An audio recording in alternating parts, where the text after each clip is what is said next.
Hi friends, welcome to Indhu's kitchen. இன்றைக்கி நம்மளோட கிச்சனில் நம்ம எல்லாருக்குமே ரொம்ப பிடிச்சமான டீ கடை பட்டர் பிஸ்கட் எப்படி செய்கிறதுன்னு பார்க்கலாம். நம்ம இன்றைக்கி இதை முழுக்க முழுக்க கோதுமை மாவில் செஞ்சுருக்கோம். அதனால் ரொம்பவே ஹெல்த்தியும் கூட. மேலே நல்லா சாஃப்டாகவும் உள்ளே நல்லா கிறிஸ்பியாகவும் ரொம்பவே டேஸ்ட்டாக இருக்கும். இந்த ரெசிபியை பார்க்குறதுக்கு முன்னாடி இந்துஸ் கிச்சனை சப்ஸ்கிரைப் பண்ணாதவங்க சப்ஸ்கிரைப் பண்ணிவிட்டு கூடவே பெல் பட்டனையும் கிளிக் பண்ணி ஆளுங்கிற பட்டனையும் கிளிக் பண்ணிக்கோங்க.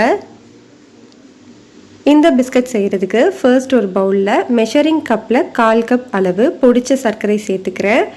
நீங்கள் எந்த கப்பில் பொடிச்ச சர்க்கரை சேர்க்குறீங்களோ அதே கப்லையே மற்ற எல்லா பொருட்களையும் மெஷர் பண்ணிக்கோங்க. இது கூட மெஷரிங் கப்பில் 1/2 கப்புக்கும் கொஞ்சம் குறைவாக வாசனை இல்லாத சமையல் எண்ணெய் சேர்த்துக்கோங்க. நான் இன்றைக்கி ரீஃபைண்ட் ஆயில் எடுத்திருக்கேன். 1/2 கப்புக்கும் கொஞ்சம் குறைவாகவே சேர்த்துக்கோங்க. இது கூட 1/4 டீஸ்பூன் அளவு உப்பு சேர்த்துட்டு இதை நல்லா ஒரு 2-3 நிமிஷத்துக்கு நல்லா பீட் பண்ணி விட்டுக்கோங்க. இப்படி பண்ணும்போது தான் நம்மளுக்கு அந்த சர்க்கரை உப்பு எல்லாமே நல்லா கரைஞ்சி வரும். இப்போது இதெல்லாமே நல்லா கரைஞ்சதுக்கப்புறமா இதில் ஒரு 1/8 டீஸ்பூன் அளவு சீரகம் சேர்த்துக்கிறேன்.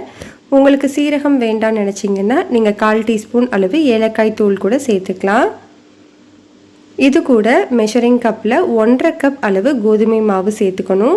ஃபர்ஸ்ட் நான் 1 கப் அளவு சேர்த்து நல்லா மிக்ஸ் பண்ணி விட்டுக்கிறேன். அதுக்கப்புறமா ஒரு 1/2 கப் அளவு சேர்த்து நல்லா சாஃப்டான மாவாக பிசைஞ்சு எடுத்துக்கணும். மாவு நல்லா சாஃப்டாக இருக்கணும். அப்போ தான் நம்மளுக்கு பிஸ்கட்டும் நல்லா சாஃப்டாக இருக்கும். பாருங்கள், இந்த கன்சிஸ்டன்சியில் இருக்கணும். உங்களுக்கு 1 டீஸ்பூன் 2 டீஸ்பூன் மாவு எக்ஸ்ட்ரா தேவைப்பட்டது அப்படின்னா நீங்கள் சேர்த்துக்கோங்க. இப்போ நம்ம ரெடி பண்ணி வச்சுருக்கிற மாவுலேருந்து கொஞ்சமாக எடுத்து இந்த மாதிரி நல்லா அழுத்தி பால் மாதிரி உருட்டிக்கோங்க. உருட்டிட்டு உங்களோட உள்ளங்கைக்கு நடுவில் வச்சு லைட்டாக இந்த மாதிரி ப்ரெஸ் பண்ணி விட்டுட்டு உங்களோட விரல்களை வச்சு ரொம்ப அழுத்தம் கொடுக்காமல் இந்த மாதிரி தட்டி தட்டி விடுங்க. அப்போ தான் நம்மளுக்கு ஓரங்களில் வெடிப்பு வராமல் இருக்கும். கொஞ்சம் அழுத்தி தட்டினோம் அப்படின்னா ஓரங்களில் வெடிப்பு விழுந்துடும். அதனால் ரொம்ப அழுத்தாமல் இந்த மாதிரி தட்டி விட்டுக்கோங்க. இது ஒரு மெத்தட். இந்த மாதிரி உங்களுக்கு பிடிச்சது அப்படின்னா நீங்கள் செஞ்சுக்கலாம். அப்படி இல்லைன்னா மொத்த மாவையுமே 2ஆக பிரிச்சுட்டு ஒரு பால் மாதிரி உருட்டிக்கோங்க. இந்த மாதிரி நல்லா உருட்டினதுக்கப்புறமா கொஞ்சமாக கோதுமை மாவு தூவிட்டு நம்ம ரெடி பண்ணி வச்சுருக்கிற மாவை வச்சு கொஞ்சம் கனமான சப்பாத்தி மாதிரி நல்லா தட்டி விட்டுக்கோங்க. நல்லா இந்த மாதிரி உருட்டி விட்டுக்கணும். ரொம்ப அழுத்தாமல் மேலாக நல்லா இந்த மாதிரி அழுத்தி உருட்டிக்கோங்க. பாருங்கள், இந்த மாதிரி சாஃப்டாக உருட்டி விட்டுக்கணும். இப்போது இந்த மாதிரி ஒரு பவுல் வச்சுட்டு அந்த ஷார்ப் எட்ஜை வச்சு நல்லா அழுத்தி விட்டுக்கோங்க. நீங்கள் சின்ன பவுல் இல்லை டம்ளர் அந்த மாதிரி எது வேணும்னாலும் நீங்கள் யூஸ் பண்ணிக்கலாம்.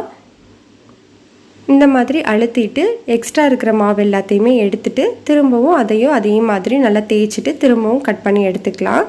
இதோட திக்னஸ் இந்த அளவு இருக்கணும். அப்போ தான் நம்மளுக்கு நல்லா கிறிஸ்பியாக வரும். இப்போ நம்ம வச்சுருக்கிற எல்லா மாவையுமே இதே மாதிரி செஞ்சு எடுத்துக்கலாம். மாவு எல்லாமே ரெடி பண்ணதுக்கு அப்புறமா இந்த மாதிரி ஒரு பிளேட்டில் நல்ல நெய்யோ இல்லை எண்ணெயோ எல்லா பக்கமுமே தடவிட்டு அது மேலே நல்லா கோதுமை மாவை தெளித்து வச்சுருக்கேன். இப்போ இது மேலே நம்ம ரெடி பண்ணி வச்சுருக்கிற பிஸ்கட்ஸை வச்சுக்கலாம்.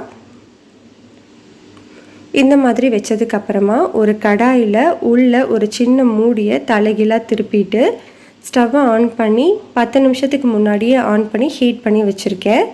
இப்போ நம்ம ரெடி பண்ணி வச்சுருக்கிற அந்த பிஸ்கட் தட்டை உள்ளே வச்சிடலாம். ஸ்டவ்வை லோ ஹீட்டில் வச்சுட்டு கரெக்டாக ஒரு 20-25 நிமிஷம் நல்லா பேக் பண்ணிக்கணும். இடையில ரொம்ப அடிக்கடி நீங்கள் திறந்து பார்க்க வேண்டாம். ஒரு 20 நிமிஷத்துக்கு அப்புறமா நீங்கள் செக் பண்ணி பாருங்கள். இப்போ நமக்கு மொத்தமாக 25 நிமிஷம் எடுத்திருக்கு. நல்லா அவுட்டர்லலாம் பாருங்கள் கோல்டன் கலரில் வந்திருக்கு. உங்களுக்கு இப்போ பிஸ்கட் பார்க்கும்போது மேலே தொட்டு பார்த்தீங்க அப்படின்னா சாஃப்டாக தான் இருக்கும். நல்லா ஆறினதுக்கப்புறமா உங்களுக்கு நல்லா கிறிஸ்பியாக இருக்கும். இப்போ இதை எடுத்துகிட்டு நல்லா ஆற வச்சுக்கலாம். ஆறினதுக்கப்புறமா நான் எடுத்து வச்சுருக்கேன். பாருங்கள், நம்மளுக்கு சூப்பரான பட்டர் பிஸ்கட் ரெடி ஆகிடுச்சு.